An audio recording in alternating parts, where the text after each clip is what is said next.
right, sir. You are Howard Arey. You're here on behalf of yourself. You are neutral on this bill. Is that correct? Yes, sir. That's Very true. good. Thanks, sir. Thank you, committee members, and thank you, Representative Hicklin. My name is Howard Arey. I'm a retired Army officer from Harker Heights, a small business owner, and a former vice chair of the Bell County Central Appraisal District. And I tell you that latter more as evidence that I have knowledge of the effect this extra tax burden, the shifted tax burden, has caused on residents. And also the benefit of the amendment that I've proposed in a packet which I've just given to all of you. I am for any bill that proposes Texas reimbursement for the 100% disabled veteran exemption, but only if you put in safeguards that the relief is shared with taxpayers. Under current policy and sustained in this bill, Texas assistance payments are windfalls for the cities outside of tax rate calculations with no assurance that tax relief flows to the taxpayers. That cities have burdened taxpayers with higher taxes to sustain services for all is not just my opinion, but the direct testimony of so many city officials from last session and even here.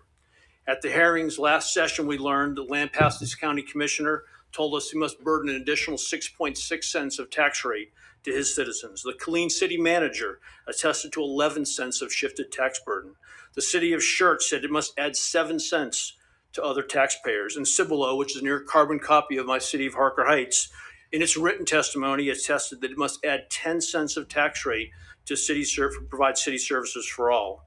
My own city of Harker Heights certainly is in the top 3 of the most affected, and reflective of that, its shifted tax burden is likewise as large, with numbers as high as 14 cents of additional tax rate.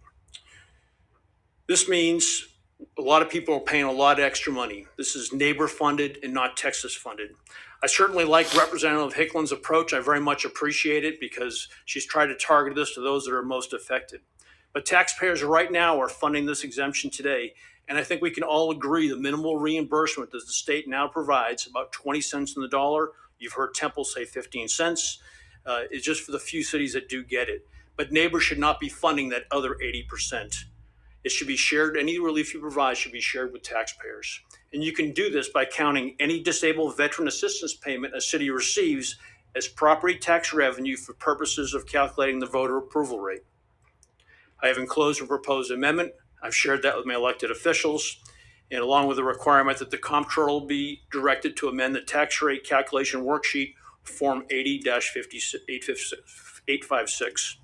Please consider this safeguard for the taxpayers. And if any cities are against this amendment, they should not be, based on their past statements of how much they've shifted tax burdens. I hope you consider asking them why they would not want to share this relief with their taxpayers. Thank you. Members, any questions?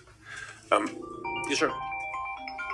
Sorry, that's my daughter calling. I understand. Just was about to ask a question. So let me understand your position is that you would be and are in favor of Representative Hicklin's bill as it relates to the substance of providing additional tax relief. Is that fair? Absolutely. I think that needs to expand. And if there were other legislation out there that help address your area of concern as it relates to cities and local municipalities, you could fully be for Ms. Hicklin's bill. Is that right? Yes, sir. Absolutely. Okay. Very good. I just want to make sure I understand why you're neutral, but I just want to kind of understand and dig into it a little bit.